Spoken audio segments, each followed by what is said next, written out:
Hello साथियों, आप लोगों को मेरा प्यार भरा नमस्कार।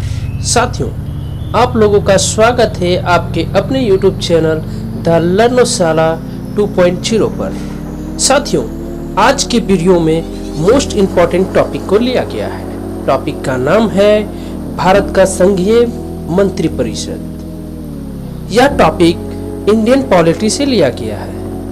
एग्जाम पॉइंट ऑफ व्यू से इस टॉपिक के सारे क्वेश्चन इंपॉर्टेंट है। साथियों, यह वीडियो कॉम्पिटिटिव एग्जाम की तैयारी करने वाले स्टूडेंट के लिए बहुत ही खास होने वाला है। साथियों, यदि आपने चैनल को अभी तक सब्सक्राइब नहीं किया है तो जल्द से जल्द चैनल को सब्सक्राइब कर लें। साथ ही बेल आइकन को दबाना ना भूलें ताकि वीडियो का अगला नोटिफिकेशन जल्द से जल्द आप लोगों को मिल सके। साथ ही साथियों, वीडियो का क्वालिटी और कंटेंट पसंद आए तो लाइक, शेयर एंड कमेंट जरूर करें और साथियों अपना सुझाव भी दें ताकि मैं किस टॉपिक पे वीडियो बनाऊं। ओके, तो आइए क्वेश्चन की शुरुआत करते हैं। क्वेश्चन नंबर 1, यथार्थ में कार्यपालिका की समस्त सत्ता निम्नलिखित में से किसमें निहित होती है? ठीक है, तो इसका जो राइट आंसर होगा दोस्तों, इसका राइट आंसर हो जाएगा ऑप्शन ए। ठीक है, मंत्री परिषद। आइए नेक्स्ट क्वेश्चन देखते हैं। क्वेश्चन नंबर 2, भारत के केंद्रीय मंत्री परिषद की बैठक की अध्यक्षता करते हैं। कौन करते हैं वो हम लोग जानते हैं। यह क्वेश्चन दोस्तों एसएससी 2013 में पूछा जा चुका क्वेश्चन है। इसका जो राइट आंसर होगा दोस्तों, इसका राइट आंसर हो जाएगा ऑप्शन सी, प्रधानमंत्री। ओके, चलिए क्वेश्चन नंबर 3 में आते हैं। मंत्री परिषद निम्नलिखित में से किसके प्रसाद प्रयत्न पदासीन रहते हैं? इसका जो राइट आंसर होगा दोस्तों, इसका राइट आंसर हो जाएगा option B. Okay, option B, Lok Sabha. Next question पे आते हैं। क्वेश्चन नंबर 4, कौन व्यक्ति मंत्री परिषद का सदस्य हो सकता है? इसका जो राइट आंसर होगा दोस्तों, इसका राइट आंसर हो जाएगा ऑप्शन सी। ठीक है, संसद का सदस्य। नेक्स्ट क्वेश्चन, क्वेश्चन नंबर 5, क्या राज्यसभा में मनोनीत व्यक्ति मंत्री परिषद का सदस्य बन सकता है या नहीं बन सकता है? तो इसका जो राइट आंसर होगा दोस्तों, इसका राइट आंसर हो जाएगा ऑप्शन ए। हाँ, राज्यसभा के मनोनीत सदस्य मंत्री परिषद का सदस्य बन सकते हैं।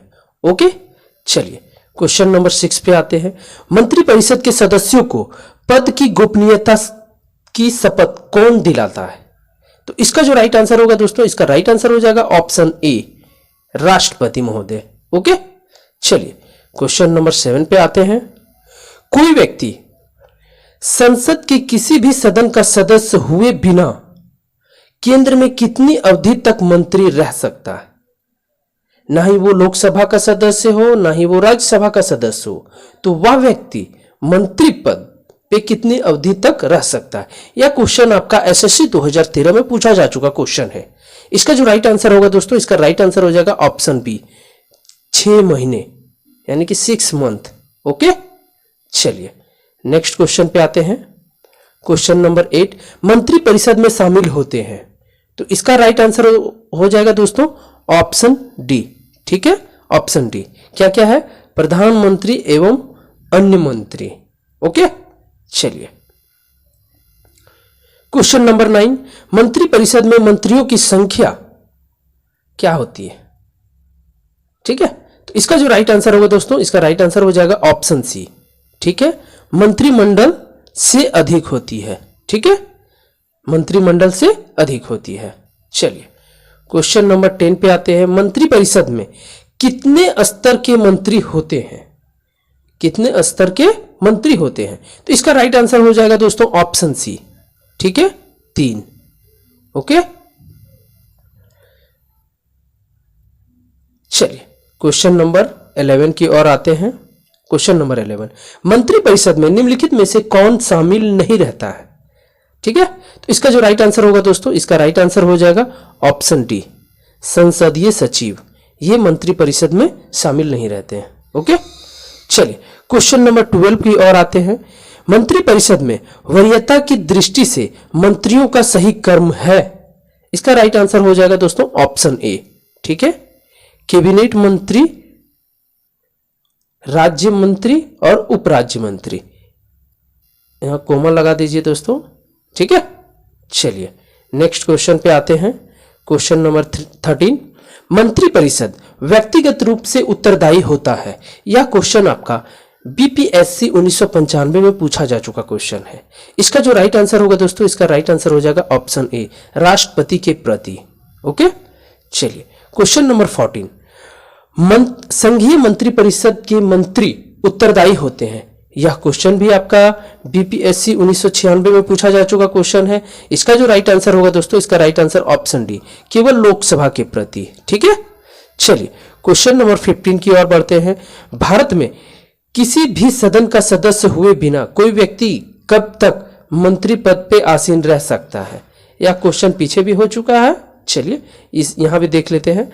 यह क्वेश्चन आपका देखिए यूपीपीसीएस 1992 में पूछा जा चुका है, बीपीएससी 1994 में पूछा जा चुका क्वेश्चन है। तो इसका जो राइट आंसर होगा दोस्तों, इसका राइट आंसर हो जाएगा ऑप्शन बी, 6 मंथ। ठीक है, 6 माह तक, यानी कि 6 मंथ। चलिए नेक्स्ट क्वेश्चन में आते हैं। क्वेश्चन नंबर 16, भारत में वह मंत्री जो संसद के दोनों में से किसी सदन का सदस्य नहीं है, उसे मंत्री के पद से मुक्त हो जाना पड़ता है? यह क्वेश्चन आपका यूपीपीसीएस 1995 में पूछा जा चुका क्वेश्चन है। क्वेश्चन वही है दोस्तों, सिर्फ एंगल को मोड़ दिया गया है।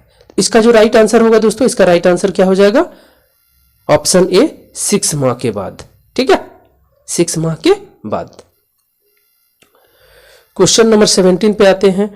भारतीय संविधान के निम्नलिखित प्रावधानों में से कौन सा प्रावधान मंत्रिपरिषद की नियुक्ति तथा पदच्युति को विवेचित करता है? यूपीपीसीएस 2013 में पूछा जा चुका क्वेश्चन है।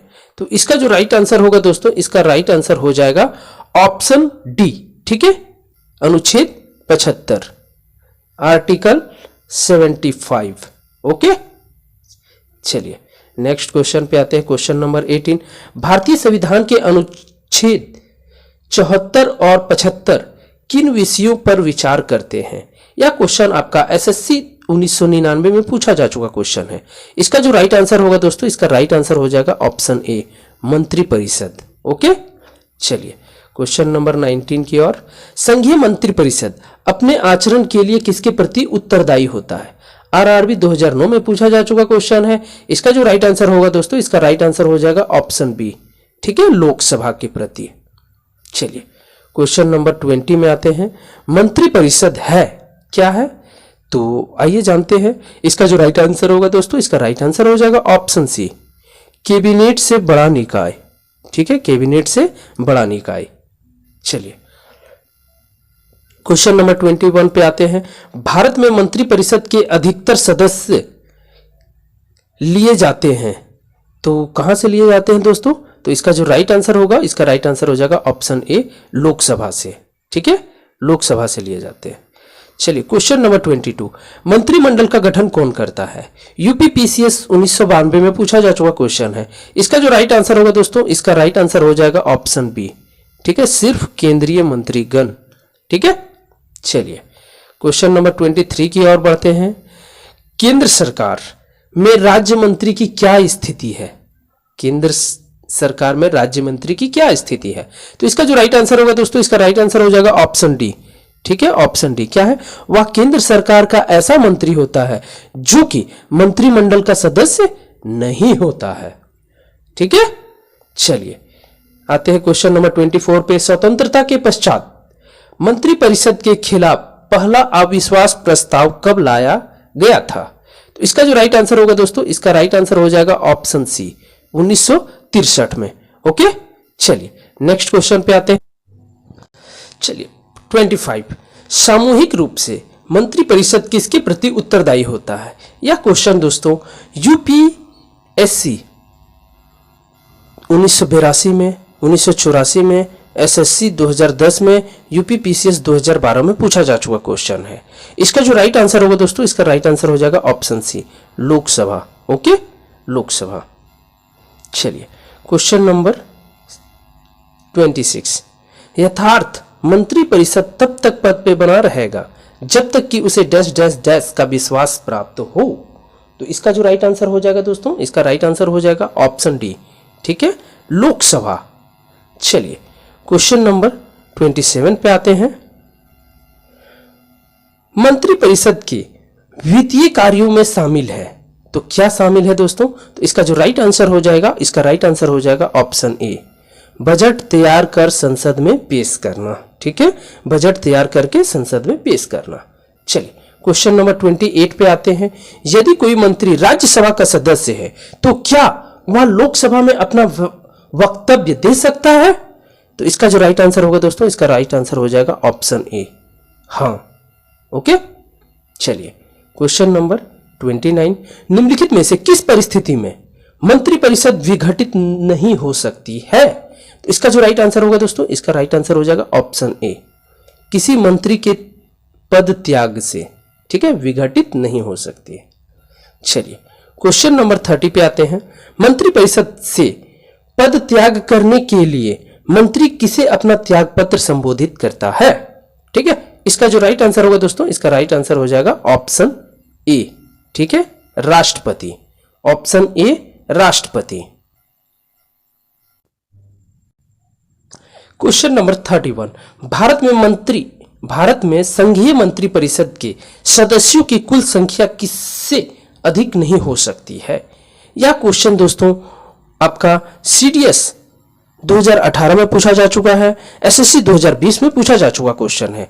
इसका जो राइट आंसर होगा दोस्तों, इसका राइट आंसर हो जाएगा ऑप्शन डी। ठीक है, ऑप्शन डी। थोड़ा सा मैं आगे कर ले रहा हूं। ऑप्शन डी क्या है दोस्तों? ऑप्शन डी में लोकसभा के सदस्यों की कुल संख्या का 15%। ओके, चलिए नेक्स्ट क्वेश्चन पे आते हैं। क्वेश्चन नंबर 32, राजनीतिक शब्दावली में शून्यकाल का अर्थ क्या है? यह क्वेश्चन बीपीएससी 2002 में पूछा जा चुका क्वेश्चन है। इसका जो राइट आंसर होगा दोस्तों, इसका राइट आंसर हो जाएगा ऑप्शन डी। ठीक है, ऑप्शन डी क्या है? प्रश्न उत्तर सत्र को शून्यकाल कहा जाता है। चलिए क्वेश्चन नंबर 33 पे आते हैं। ओके, क्वेश्चन नंबर 33 पे आते हैं। क्या है? भारतीय गणराज्य में वास्तविक कार्यकारी प्राधिकार निम्नलिखित में से किसके पास होता है? एसएससी 1999 में पूछा जा चुका क्वेश्चन है। ठीक है, इसका जो राइट आंसर होगा दोस्तों, इसका राइट आंसर हो जाएगा ऑप्शन डी, मंत्रिपरिषद। ओके, चलिए क्वेश्चन नंबर 34 देखते हैं। जो व्यक्ति सांसद ना हो क्या उसे मंत्री नियुक्त किया जा सकता है? इसका राइट आंसर दोस्तों क्या हो जाएगा? Option D. ठीक है, ऑप्शन डी। ऑप्शन डी में क्या है? तो ये आइए देखते हैं। हाँ, अगर कोई व्यक्ति सांसद नहीं भी हो तो उसे मंत्री नियुक्त किया जा सकता है। ओके, हाँ, पर उसे 6 महीने के भीतर संसद सदस्य बनना होगा, और अगर वह नहीं बनते हैं तो उसे क्या करना पड़ेगा? अपने मंत्री पद से त्याग पत्र देना पड़ेगा। ओके, चलिए दोस्तों क्वेश्चन नंबर 35 पे आते हैं। भारत के संविधान के अनुच्छेद 75(3) के अनुसार मंत्रिपरिषद निम्नलिखित में से किसके प्रति सामूहिक रूप से जिम्मेवार होता है? एसएससी 2002 में पूछा जा चुका क्वेश्चन है। इसका जो राइट आंसर होगा दोस्तों, इसका राइट आंसर हो जाएगा ऑप्शन सी, लोकसभा। ओके, चलिए क्वेश्चन नंबर 36 पे आते हैं। संसदीय तंत्र में निम्नलिखित में से वास्तविक कार्यपालिका कौन है? आरआरबी 2005 में पूछा जा चुका क्वेश्चन है। ठीक है, इसका जो राइट आंसर होगा दोस्तों, इसका राइट आंसर हो जाएगा ऑप्शन बी, मंत्रिपरिषद। ओके, चलिए क्वेश्चन नंबर 37, मंत्रिपरिषद किस सिद्धांत पे कार्य करती है? ठीक है, इसका राइट आंसर क्या होगा दोस्तों? Option C. ठीक है, ऑप्शन सी में क्या है? उपरोक्त दोनों पर, निजी उत्तरदायित्व सिद्धांत पर और सामूहिक उत्तरदायी सिद्धांत पे। ठीक है, दोनों पे मंत्रिपरिषद कार्य करते हैं। चलिए क्वेश्चन नंबर 38 पे आते हैं। स्वतंत्र भारत की प्रथम मंत्रिपरिषद में प्रधानमंत्री सहित कुल कितने सदस्य थे? तो इसका जो राइट आंसर होगा दोस्तों, इसका राइट आंसर हो जाएगा ऑप्शन सी। ठीक है, क्या है? 36। ओके, चलिए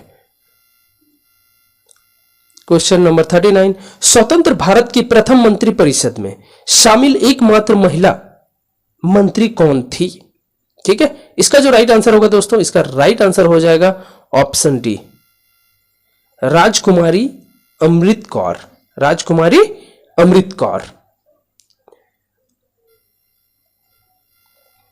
क्वेश्चन नंबर 40 पे आते हैं, स्वतंत्र भारत के प्रथम मंत्रिमंडल में शिक्षा मंत्री कौन थे? यह क्वेश्चन आपका एनडीए 2019 में पूछा जा चुका क्वेश्चन है, यानी कि हाल ही में। ठीक है, तो इसका जो राइट आंसर होगा दोस्तों, इसका राइट आंसर हो जाएगा option C, Maulana Abul Kalam Azad. Okay, चलिए नेक्स्ट क्वेश्चन पे आते हैं, क्वेश्चन नंबर 41 पे, स्वतंत्र भारत के प्रथम प्रतिरक्षा मंत्री कौन थे? ठीक है, तो इसका जो राइट आंसर होगा दोस्तों, इसका राइट आंसर हो जाएगा ऑप्शन बी, सरदार बलदेव सिंह जो थे रक्षा मंत्री थे। चलिए क्वेश्चन नंबर 42, स्वतंत्र भारत के प्रथम वित्त मंत्री कौन थे? वित्त मंत्री यानी कि फाइनेंशियल मिनिस्टर। ओके, तो इसका जो राइट आंसर होगा दोस्तों, इसका राइट आंसर हो जाएगा option A, R K Panmukham Chetty. Okay, question number 43, Bharat में स्वतंत्रता के पश्चात प्रथम मंत्रिमंडल का कानून मंत्री कौन था? ठीक है, कानून मंत्री। यह क्वेश्चन आपका यूपीएससी 2013 में पूछा जा चुका क्वेश्चन है। इसका जो राइट आंसर होगा दोस्तों, इसका राइट आंसर हो जाएगा option D, B R Ambedkar. वाह, बहुत ही इंपॉर्टेंट क्वेश्चन है दोस्तों। बी आर अम्बेडकर साहब क्या थे? कानून मंत्री। ओके, स्वतंत्र भारत के। चलिए नेक्स्ट क्वेश्चन पे आते हैं, क्वेश्चन नंबर 44, निम्नलिखित में से कौन से व्यक्ति ने स्वतंत्र भारत के प्रथम गृह मंत्री के रूप में कार्य किया? यह आरआरबी एनटीपीसी 2016 में पूछा जा चुका क्वेश्चन है। ठीक है, इसका जो राइट आंसर होगा दोस्तों, इसका राइट आंसर हो जाएगा ऑप्शन डी। ठीक है, सरदार वल्लभ भाई पटेल। ओके, चलिए क्वेश्चन नंबर 45 पे आते हैं, संघीय मंत्रिपरिषद से त्यागपत्र करने वाला पहला मंत्री कौन था? तो इसका जो राइट आंसर होगा दोस्तों, इसका राइट आंसर हो जाएगा ऑप्शन डी। ठीक है, क्या है? श्यामा प्रसाद मुखर्जी। श्यामा प्रसाद मुखर्जी। क्वेश्चन नंबर 46 पे आते हैं, संघीय मंत्रिपरिषद में सबसे लंबी अवधि तक लगातार एक ही विभाग का कार्यभार संभालने वाले केंद्रीय मंत्री कौन है? ठीक है, तो इसका जो राइट आंसर होगा दोस्तों, इसका राइट आंसर हो जाएगा ऑप्शन बी। ठीक है, ऑप्शन बी क्या है? ऑप्शन बी में है राजकुमारी अमृत कौर। ओके, ठीक है, राजकुमारी अमृत कौर। चलिए क्वेश्चन नंबर 47 पे आते हैं, निम्नलिखित में से कौन संघीय मंत्रिपरिषद में किसी न किसी विभाग के मंत्री 28 वर्ष से अधिक समय तक बीच में 2.5 वर्ष छोड़कर लगातार बने रहे? बीच में 2.5 वर्ष छोड़ के लगातार बने रहे। तो इसका जो राइट आंसर होगा दोस्तों, इसका राइट आंसर हो जाएगा ऑप्शन सी, जीवन राम, जगजीवन राम। ठीक है दोस्तों, सिर्फ जीवन राम लिखा हुआ है। चलिए क्वेश्चन नंबर 48 पे आते हैं, सबसे कम अवधि मात्र 5 दिन तक केंद्रीय मंत्री बने रहने का रिकॉर्ड किसके नाम है? इसका जो राइट आंसर होगा दोस्तों, इसका राइट आंसर हो जाएगा ऑप्शन बी, HR खन्ना। ठीक है, 5 दिन के लिए केंद्रीय मंत्री बने थे। आइए क्वेश्चन नंबर 49 पे, निम्नलिखित में से किसका भारत के संविधान में स्पष्ट उल्लेख नहीं है पर परिपाटी के रूप में पालन किया जाता है? तो इसका जो राइट आंसर होगा दोस्तों, इसका राइट आंसर हो जाएगा ऑप्शन सी। ठीक है, ऑप्शन सी में क्या है वो देख लेते हैं हम लोग। ऑप्शन सी में है मंत्रिपरिषद में भारत के सभी भागों का प्रतिनिधित्व हो। ठीक है, चलिए आते हैं क्वेश्चन नंबर 50 में, केंद्रीय सरकार के संदर्भ में निम्नलिखित कथनों पर विचार कीजिए। ठीक है, यूपीएससी 2009 में पूछा गया क्वेश्चन है। यह क्वेश्चन यूपीएससी 2009 में पूछा गया है। ठीक है दोस्तों, इस टाइप का क्वेश्चन हमेशा मैं अक्सर देख रहा हूं कि यूपीएससी में ही पूछा जा रहा है। ठीक है, तो आइए तो इसका जो राइट आंसर है वो पहले देख लेते हैं, उसके बाद हम लोग डिस्कस करेंगे कौन कौन सा पॉइंट सही है। ठीक है, तो इसका जो राइट आंसर होगा दोस्तों, इसका राइट आंसर होगा ऑप्शन डी, ना तो एक ना ही दो। ठीक है, ना तो एक ना ही दो। ओके, यानी कि कहने का अर्थ है कि केंद्रीय सरकार के संदर्भ में निम्नलिखित कथनों पर विचार कीजिए। तो दोनों ही पॉइंट क्या है, गलत है। ठीक है, चलिए तो आते हैं नेक्स्ट क्वेश्चन पे, क्वेश्चन नंबर 51। ठीक है, देखिए दोस्तों, यह भी क्वेश्चन आपका यूपीएससी 2009 में पूछा गया है। केंद्रीय सरकार के संदर्भ में निम्नलिखित कथनों पे विचार कीजिए। तो आइए पहले इसका आंसर हम लोग जान लेते हैं। आंसर क्या होगा, ऑप्शन ए। ठीक है, ऑप्शन ए, केवल एक वाला जो पॉइंट है वो सही है। क्या है, 15 अगस्त 1947 को केंद्र के मंत्रालयों की संख्या 18 थी। ओके, यह पॉइंट क्या है, सही है। ओके, चलिए क्वेश्चन नंबर 52 पे आते हैं। संघ सरकार के संदर्भ में निम्नलिखित कथनों पे विचार कीजिए। या देखिए, यूपीपीएससी 2009 में पूछा जा चुका क्वेश्चन है। तो इसका जो ऑप्शन, राइट ऑप्शन है दोस्तों, वो राइट ऑप्शन हो जाएगा ऑप्शन बी। ठीक है, ऑप्शन बी क्या है, केवल 2 पॉइंट सही है। क्या है, हर एक मंत्रालय को प्रधानमंत्री की सलाह पर भारत के राष्ट्रपति द्वारा किसी मंत्री को प्रदान किया जाता है। ओके, चलिए आइए नेक्स्ट क्वेश्चन पे, क्वेश्चन नंबर 53। निम्नलिखित में से कौन भारत के केंद्रीय वित्त मंत्री रहे हैं? यूपीएससी 2009 में पूछा जा चुका क्वेश्चन है। ठीक है, तो इसका जो राइट आंसर होगा दोस्तों, इसका राइट आंसर हो जाएगा ऑप्शन डी। आइए ऑप्शन डी में देखते हैं क्या क्या है। 1 2 3 4 यानी कि सारा पॉइंट सही है। ठीक है, तो क्या है क्वेश्चन दोस्तों, भारत के केंद्रीय वित्त मंत्री रहे हैं। तो कौन कौन है, वीपी सिंह भी रह चुके हैं, आर वेंकट रमन भी रह चुके हैं, और वाईपी चौहान भी रह चुके हैं, और प्रणब मुखर्जी भी रह चुके हैं केंद्रीय वित्त मंत्री। ओके, चलिए क्वेश्चन नंबर 54 में आते हैं। निम्नलिखित में से कौन सा केंद्रीय मंत्रिमंडल का सही विवरण नहीं है? तो सीडीएस 2021 में पूछा जा चुका क्वेश्चन है। ठीक है, तो इसका जो राइट आंसर होगा दोस्तों, इसका राइट आंसर हो जाएगा ऑप्शन डी। ठीक है, ऑप्शन डी देख लेते हैं अच्छा से, क्या है ऑप्शन डी में है आपका, संसद से बाहर कि किसी व्यक्ति को कभी भी मंत्रिमंडल का सदस्य नियुक्त नहीं किया जा सकता है। यह पॉइंट गलत है। ओके, चलिए नेक्स्ट क्वेश्चन पे आते हैं, क्वेश्चन नंबर 55।